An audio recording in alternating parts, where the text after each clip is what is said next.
ठीक है, लिख लियो।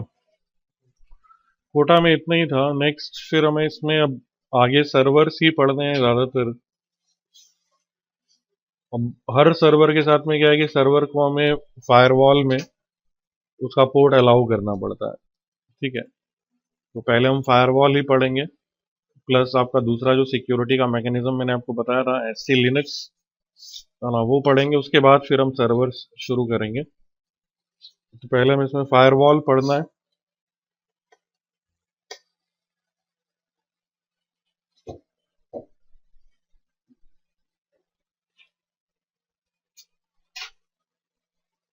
तो क्या होती है फायरवॉल?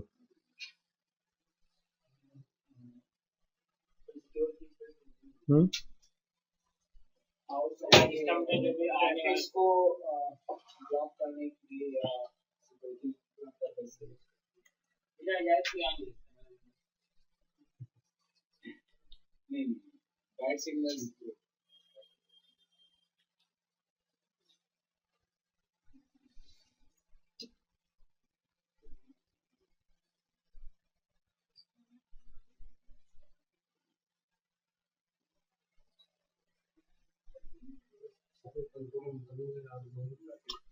किसी मशीन से जो ट्रैफिक इनकमिंग या आउटगोइंग है, मतलब वो ट्रैफिक जो किसी मशीन पे आ रहा है या वो ट्रैफिक जो किसी मशीन से बाहर जा रहा है, उसको कंट्रोल करने के लिए कि कौन सा ट्रैफिक आएगा कौन सा ट्रैफिक जाएगा।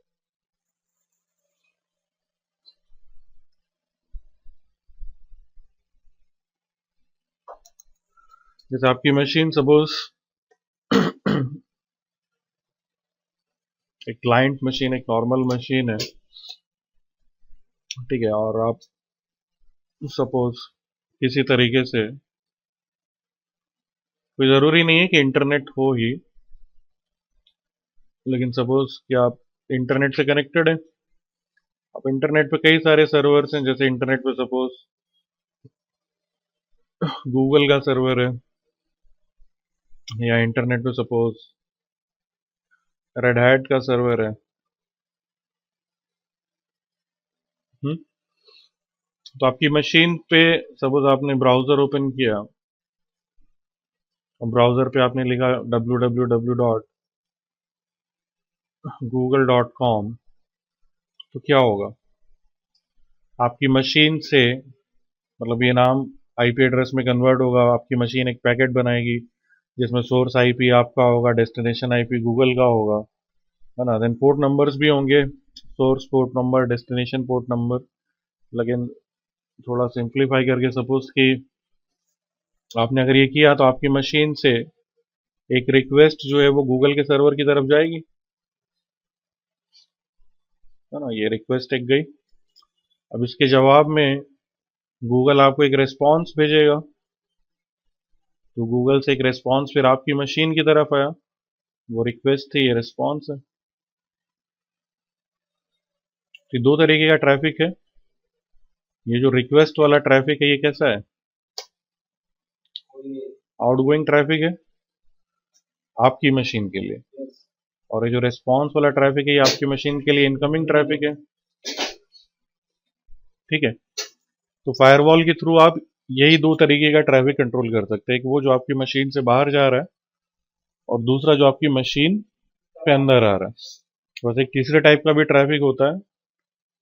एक ऐसा ट्रैफिक, मतलब इस केस में क्या है, इस केस में जो आउटगोइंग रिक्वेस्ट है वो आपने जनरेट की है ना, ये ट्रैफिक आपकी मशीन पे जनरेट हुआ है और बाहर जा रहा है।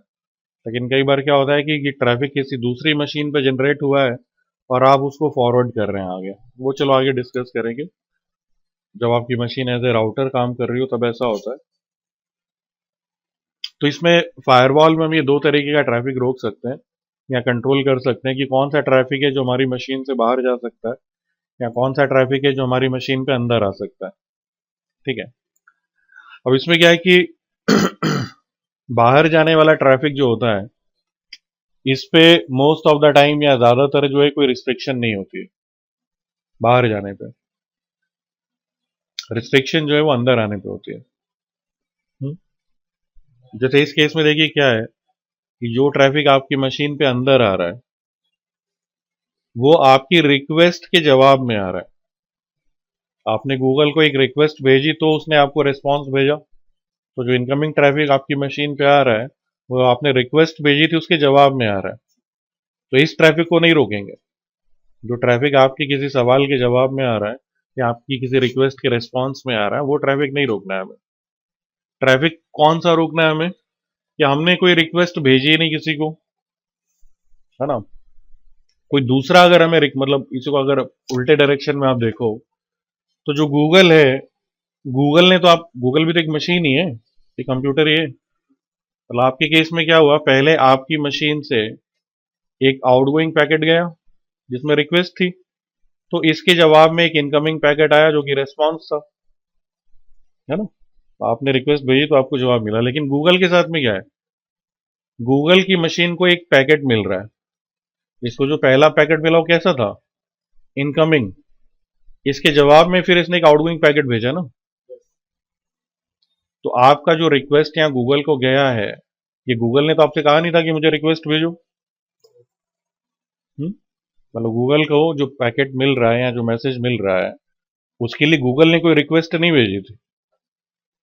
तो वो कैसी रिक्वेस्ट है कि इनकमिंग है, वो भी हमारी किसी उसके जवाब में नहीं है ना।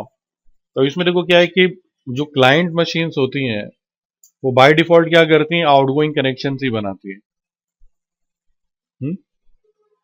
एक क्लाइंट का काम क्या है, रिसोर्सेज एक्सेस करना। एक सर्वर और क्लाइंट में क्या फर्क होता है? क्लाइंट एक्सेस कर सकता है जिसको वो चाहे, हम्म सर्वर को उसको भी एक्सेस कर सकता है, हम्म। तो गूगल सर्वर पर कोई भी नहीं, फर्क क्या है क्लाइंट और सर्वर में, क्या फर्क है?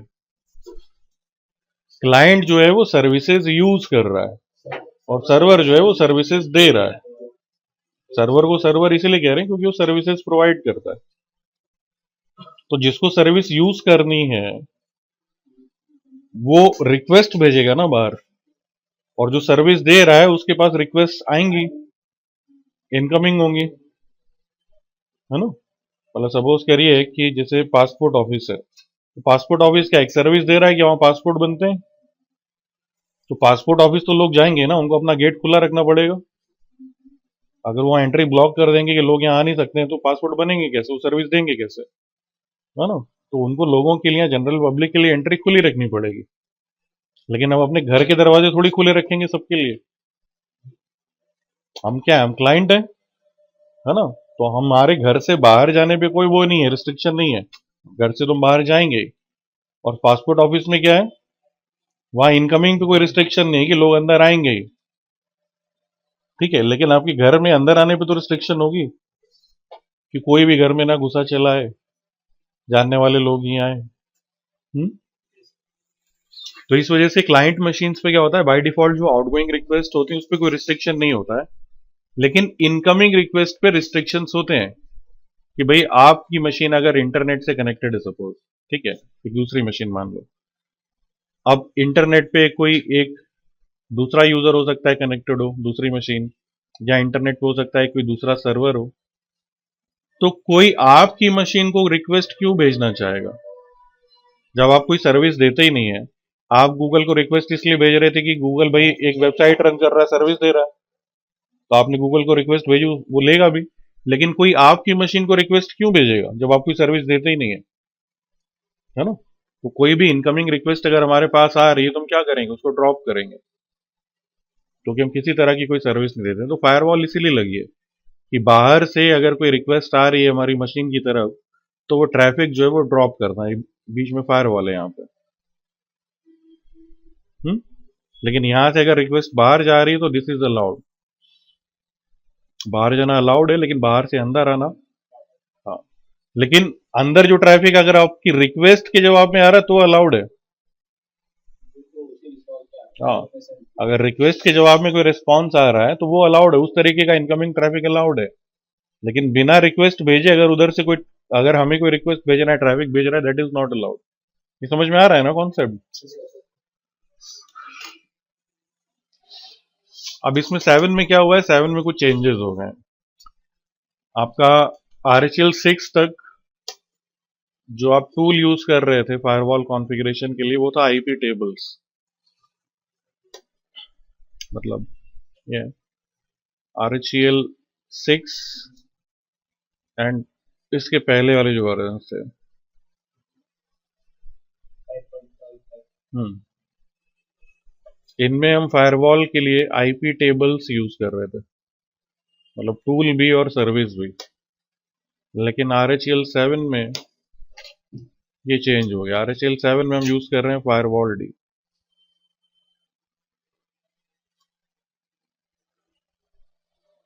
फायरवॉल की सर्विस जो है वो चेंज हो गई है। हालांकि आप 7 में आईपी टेबल्स यूज कर सकते हैं, है ना, मतलब पहले सिर्फ और सिर्फ आईपी टेबल्स था, आप इसको ऐसे कर सकते हो कि इसमें फायरवॉल डी और आईपी टेबल्स दोनों अवेलेबल है। लेकिन जो डिफॉल्ट फायरवॉल सर्विस है आपकी वो फायरवॉल डी है, इसी को यूज करता है। अगर आप वापस आईपी टेबल्स ही यूज करना चाहें तो आप फायरवॉल डी को डिसेबल या अनइंस्टॉल करके आईपी टेबल्स यूज कर सकते हैं। लेकिन बेहतर है कि आप फायरवॉल डी ही यूज करिए, पढ़ना भी हमें यही है। फायरवॉल डी में कुछ चीजें उन्होंने बेहतर की हैं पहले से।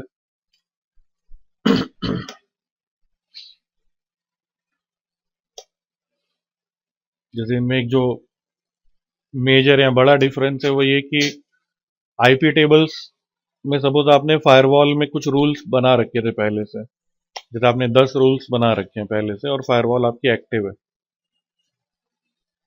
आप सपोज करिए कि आपने एक नया रूल क्रिएट किया और उसको आपने अप्लाई किया, तो आईपी टेबल्स क्या करता था कि 10 रूल पहले से थे जो अप्लाइड थे ऑलरेडी, एक नया रूल आपने बनाया है तो वो सारे के सारे रूल्स जो पहले थे सब हटा देता था और फिर 11 के 11 रूल दोबारा अप्लाई करता था, है ना, मतलब पुराना कॉन्फ़िगरेशन हटा के नया कॉन्फ़िगरेशन रीअप्लाई करता था। लेकिन फायरवॉल डी में ये सिर्फ डिफरेंस अप्लाई करता है, मतलब अगर 10 रूल्स पहले से अप्लाइड थे और आपने एक 11th रूल क्रिएट किया है तो वो सिर्फ 11th रूल को अप्लाई करेगा, जो ऑलरेडी अप्लाइड उनको फ्लश नहीं करता है। तो इस वजह से आपके जो एक्टिव कनेक्शंस हैं वो रीसेट नहीं होते हैं, जो कनेक्शन ऑलरेडी चल रहे हैं वो चलते रहेंगे। नया रूल अप्लाई करने से एग्जिस्टिंग कनेक्शंस पे कोई फर्क नहीं पड़ेगा। इसमें एक गाइड है आपकी, ये सिक्योरिटी गाइड डॉक्यूमेंटेशन में कहाँ गया ये, ठीक है, ये आप पढ़ सकते हैं। इसमें हर तरह की सिक्योरिटी है, 172 pages. Hardening your system with tools and services, desktop security, controlling root access, securing services, securing network access using firewalls, ठीक है। अब ये सब तो फिर थोड़ा एडवांस हो गया। Securing DNS traffic with DNSSEC, securing VPNs using OpenSSL end encryption, है ना, कई सारी चीजें हैं इसमें, आप पढ़ सकते हैं। हमें इसमें जो पढ़ना है वो ये है, यूजिंग फायरवॉल्स, फायरवॉल्स कैसे यूज करेंगे, ठीक है। तो इसकी जो ग्राफिकल यूटिलिटी है फायरवॉल की वो फायरवॉल डैश कॉन्फिग है, इस पर भी आएंगे। सर्विस जो है वो फायरवॉल डी है, डेमन जो है, ठीक है। ये इन्होंने यहाँ पे कंपैरिजन किया है, लेकिन समझाएंगे नहीं ज़्यादा डिटेल में। जैसे इन्होंने दिया है यहाँ पे कि आईपी टेबल्स की जो सर्विस थी वो अपना कॉन्फ़िगरेशन ETC में सिस कॉन्फिग में आईपी टेबल्स नाम की फाइल होती थी जिसमें सेव करती थी, जबकि फायरवॉल में एक सिंगल टेक्स्ट फाइल होती थी उसमें सेव करती थी। फायरवॉल डी में दो डायरेक्टरीज हैं, एक USR lib में फायरवॉल डी और एक ETC में फायरवॉल डी। इनमें वो XML फाइल्स या XML फॉर्मेट में सेव करती है, ठीक है।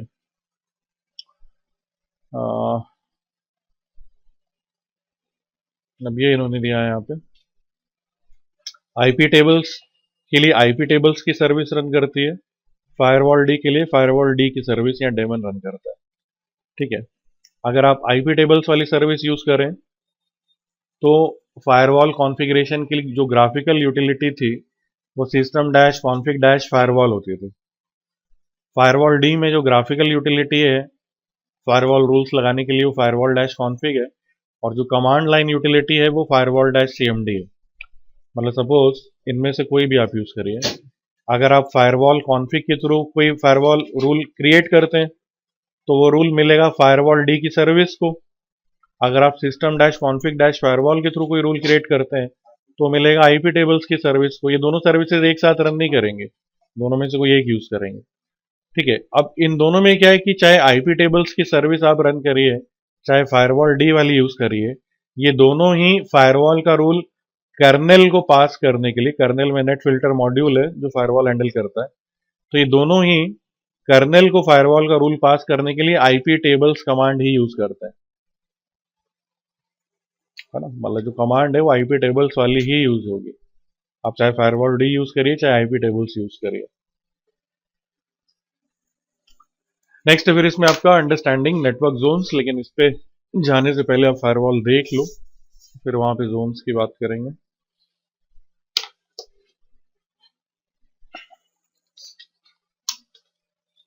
अब उस मशीन पे हमने फायरवॉल डिसेबल कर दी थी जब हम लोगों ने डीएचसीपी सर्वर या यम कॉन्फ़िगरेशन में एचटीटीपी और एफटीपी बनाया था। तो फायरवॉल डी यूज करने के लिए सबसे पहले तो फायरवॉल डी का पैकेज इंस्टॉल होना चाहिए, जो कि होता है बाय डिफॉल्ट। आप चेक कर सकते हैं rpm-q फायरवॉल डी से कि फायरवॉल डी का पैकेज इंस्टॉल्ड है कि नहीं। देन फायरवॉल को कॉन्फ़िगर करने की जो ग्राफिकल यूटिलिटी है उसका पैकेज है फायरवॉल डैश कॉन्फ़िग। अगर आप फायरवॉल ग्राफिकली कॉन्फ़िगर करना चाहते हैं तो उसके लिए ये पैकेज इंस्टॉल होना चाहिए, फायरवॉल डैश कॉन्फ़िग। हमारी मशीन पे ये दोनों पैकेजेस इंस्टॉल्ड हैं। नेक्स्ट, फायरवॉल काम कर रही हो इसके लिए इसकी सर्विस या डेमन रन करना चाहिए, तो आप सिस्टम सीटीएल से चेक कर सकते हैं, system CTL status firewall D dot service. हमारे केस में ये इनएक्टिव है, तो इसको एक्टिव करने के लिए इसकी सर्विस को हमने स्टार्ट किया। इसकी सर्विस बूट टाइम पे ऑटोमेटिकली रन कर जाए इसके लिए हमने इसको इनेबल किया। वापस इसका स्टेटस हम चेक करेंगे तो आ गया एक्टिव में, एक्टिव है। ठीक है, तो पैकेज इंस्टॉल्ड होने चाहिए फायरवॉल डी और फायरवॉल डैश कॉन्फ़िग, और जो सर्विस है फायरवॉल डी डॉट सर्विस, ये सर्विस रन करनी चाहिए और इनेबल्ड होनी चाहिए।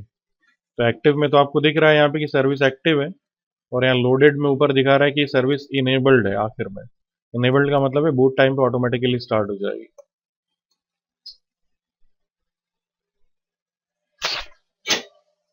तो अगर फायरवॉल इंस्टॉल्ड है और उसकी सर्विस रन कर रही है तभी फायरवॉल काम करेगी।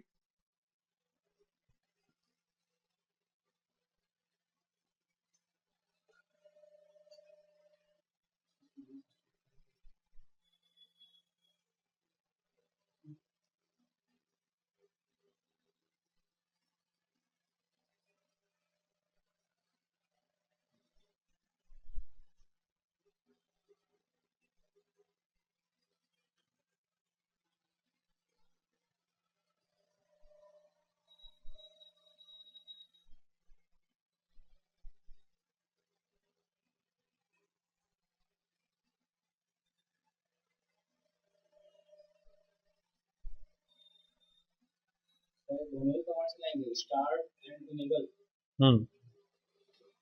जैसे पार्टीशन माउंट कमांड से करते हैं तो टेम्परेरी माउंट हो गया, लेकिन बूट टाइम पे फिर ऑटोमेटिकली माउंट नहीं होगा, तो उसके लिए एफएस टैब में एंट्री करते हैं।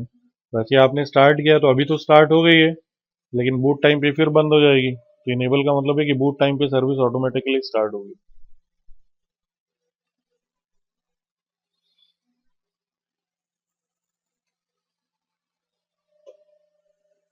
ठीक है, फायरवॉल आप ग्राफिकली भी कॉन्फ़िगर कर सकते हैं कमांड लाइन से भी, फिलहाल हम पहले ग्राफिकली देखेंगे। इसके लिए आप फायरवॉल डैश कॉन्फ़िग ये लिख के एंटर करेंगे तो ग्राफिकल यूटिलिटी इसकी खुल जाएगी फायरवॉल की, या फिर आप इधर से जा सकते हैं, एप्लीकेशंस में जाइए, इसमें आ रहा होगा कहीं, ये सिस्टम टूल्स नहीं सॉरी सन्ड्री में दिख रहा है फायरवॉल ऊपर, एप्लीकेशंस में सन्ड्री, सन्ड्री में फायरवॉल, तो वहां से ग्राफिकली भी ओपन कर सकते हैं, नहीं तो यहाँ से ओपन कर सकते हैं, लेकिन ये ग्राफिकल यूटिलिटी आप तभी यूज कर पाएंगे जब डेस्कटॉप इंस्टॉल्ड होगा ना, या ग्राफिकल या जीयूआई आपके पास होगा। तो इस तरीके से इसका इंटरफेस है फायरवॉल का, जहाँ पे एक तो ये फाइल मेन्यू है जहाँ पे सिर्फ क्विट आ रहा है, ठीक है। ऑप्शन है, ऑप्शंस में reload firewall D, change zones of connections, change default zone, panic mode, lockdown, view में ICMP types, direct configuration, lockdown, white list, कुछ चीज़ें मिल रही हैं।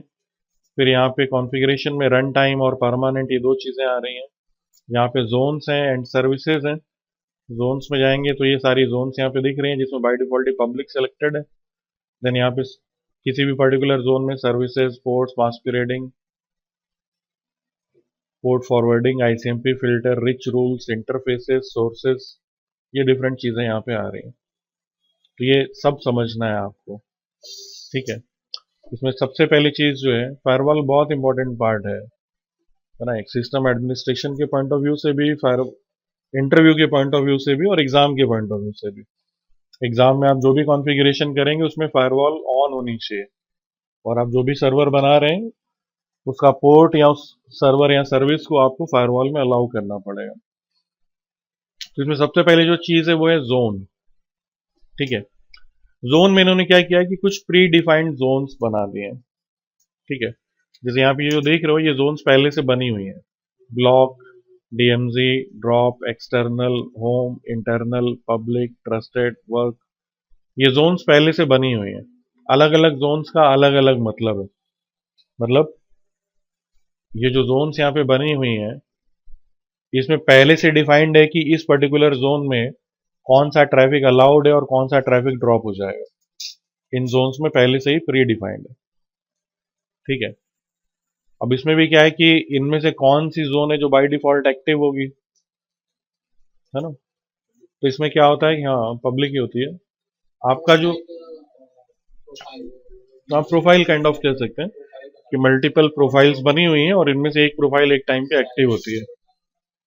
आपका लैन कार्ड इनमें से किसी एक जोन में हो सकता है ना। जैसे आपने किसी जोन में, जैसे आप यहाँ पे सपोज कि एक्सटर्नल जोन में जाके आप फायरवॉल में कोई सर्विस अलाउ कर रहे हैं कि एक्सटर्नल जोन में डीएचसीपी सर्वर की सर्विस अलाउड है, डीएनएस अलाउड है, एफटीपी अलाउड है। अब यहाँ से आप ये सारी चीज़ें अलाउ करते जाइए, ठीक है, लेकिन आपका लैन कार्ड एक्सटर्नल वाली जोन में है ही नहीं, तो कोई फायदा नहीं होगा, है ना। मतलब आप अपना लैन कार्ड जिस जोन में रखेंगे उस जोन के रूल्स ही आपके लैन कार्ड पे अप्लाई होंगे। तो अभी ये जो ऑप्शंस में हम जा रहे थे, ऑप्शंस में आ रहा था ना चेंज जोन ऑफ कनेक्शंस, तो यहाँ पे आपको दिखा रहा है। अब इसमें हमने क्या था, वो बॉन्ड बनाया था, ठीक है। तो बॉन्ड में क्या था, दो स्लेव इंटरफेसेस थे, ATH0, ATH1, और एक हमारा बॉन्ड इंटरफेस था। अब इन तीनों में देखो क्या आ रहा है जोन में, पब्लिक, कि हमारी जो दोनों स्लेव इंटरफेसेस इनकी जोन क्या है, पब्लिक, और जो बॉन्डेड इंटरफेस हमने बनाया है इसकी भी जोन क्या है, पब्लिक, है ना। तो अगर हम चाहते हैं कि हमारा जो लैन कार्ड है उस पर पब्लिक जोन वाले रूल्स अप्लाई ना हो, बल्कि कोई दूसरे रूल अप्लाई हो किसी दूसरी जोन के, तो आप इंटरफेस पे क्लिक करिए। अब यहाँ पे आ गया, ये जो आपका इंटरफेस है माई बॉन्ड वन, इस पे कौन सी जोन के रूल अप्लाई हो। अब यहाँ से अगर हमने सेलेक्ट कर लिया एक्सटर्नल और ओके किया, राइट, तो अब हमारे लैन कार्ड पे एक्सटर्नल जोन के रूल्स अप्लाई होंगे। बात समझ में आ रही है। लेकिन इसमें पब्लिक अभी भी हाईलाइट, ऐसा क्यों, वो दूसरी बात है। पब्लिक का मतलब है कि जो डिफॉल्ट जोन है वो पब्लिक होती है। मतलब अगर आप सिस्टम पे कोई भी नया लैन कार्ड अगर ऐड करते हैं तो वो LAN card by default public zone में जाएगा, है ना। बाकी चेंज करने को आप यहाँ से कर सकते हैं। तो अब ये दिखा रहा है आपको कि माई बॉन्ड वन जो इंटरफेस है ये एक्सटर्नल जोन में, तो इस पर वो रूल्स अप्लाई होंगे जो एक्सटर्नल जोन में आपने डिफाइन किया। इसको वापस पब्लिक पे डाल रहे हैं। वैसे भी हम ये बॉन्ड इंटरफेस हटा के करेंगे नॉर्मल इंटरफेसेस पे, ठीक है। तो अब इसमें अलग अलग जोन्स में अलग अलग तरीके का ट्रैफिक अलाउड और डिनाइड होता है। तो यहाँ पे इन्होंने ये दे रखा है आपको, जैसे ड्रॉप जोन जो है, any incoming network packets are dropped, there is no reply, only outgoing network connections are possible. Drop zone में क्या है, सब कुछ ड्रॉप हो जाता है। कोई भी अगर इनकमिंग रिक्वेस्ट आ रही है तो इसको ड्रॉप कर देगा, सिर्फ आउटगोइंग कनेक्शन जो है वो अलाउड होते हैं। मतलब एरिया में कोई आउटडोर भेजा है रिक्वेस्ट के जवाब में जो रिस्पॉन्स आ रहा है उसकी बात नहीं कर रहे हैं। उसको नहीं ड्रॉप करेगा। हाँ, वो चलेगा। बाकी सारे इनकमिंग जितने भी हैं वो सब ड्रॉप हो जाएंगे। ब्लॉक जोन में any incoming network connections are rejected with an ICMP host prohibited message for IP version 4 and ICMP 6 ADM prohibited IP version 6. Only network connections initiated from within the systems are possible. इसमें drop में और block में क्या फर्क है?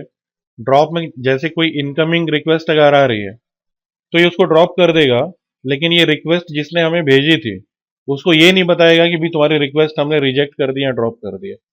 लेकिन block में जब वो ब्लॉक करेगा तो जो सेंडर है जिसने हमें रिक्वेस्ट भेजी थी ये उसको भेजेगा रिप्लाई कि हमने तुम्हारा मैसेज जो है वो रिजेक्ट किया है या ड्रॉप किया है हमने। ठीक है, बाकी इसमें भी सारे इनकमिंग कनेक्शन जो है वो रिजेक्टेड है। पब्लिक जोन में, पब्लिक जोन इसलिए बनाएगी कि आप इसको पब्लिक एरियाज में यूज कर सकें। You do not trust the other computers on the network to not harm your computer, only selected incoming connections are accepted. Public zone का मतलब होता है कि ट्रस्टेड नहीं है ये नेटवर्क। ठीक है, तो इसमें कुछ बाय डिफॉल्ट कुछ सेलेक्टेड कनेक्शंस हैं जो एक्सेप्ट किए जाते हैं इनकमिंग में।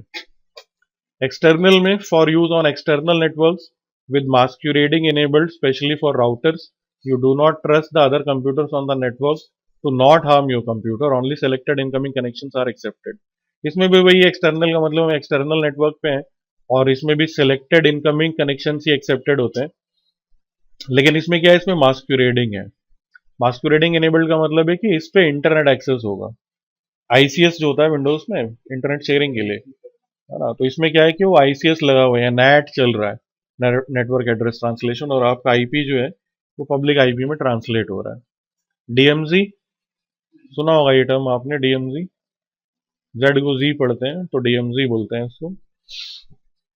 DMG is demilitarised zone. मतलब ये क्या होता है, देखिए एक आपका प्राइवेट नेटवर्क होता है, दूसरा होता है इंटरनेट। इन दोनों के बीच की जो जगह होती है उसको डीएमजी कहते हैं। मतलब आप क्या चाहते हैं कि आपके नेटवर्क पे, प्राइवेट नेटवर्क पे जो सर्वर्स लगे हैं वो इंटरनेट से एक्सेसिबल ना हो। तो अगर कोई ऐसा सर्वर है आपका जिसको आप इंटरनेट पे एक्सेसिबल बनाना चाहते हैं, जो दोनों तरफ से एक्सेस हो जाए, प्राइवेट नेटवर्क से भी एक्सेस हो जाए, इंटरनेट से भी एक्सेस हो जाए, तो उसको हम डीएमजी में रखते हैं, डीमिलिटराइज्ड जोन में। ठीक है, तो ये वो कंप्यूटर्स हैं जो पब्लिकली एक्सेसिबल होते हैं with limited access to your internal network, only selected incoming connections are accepted.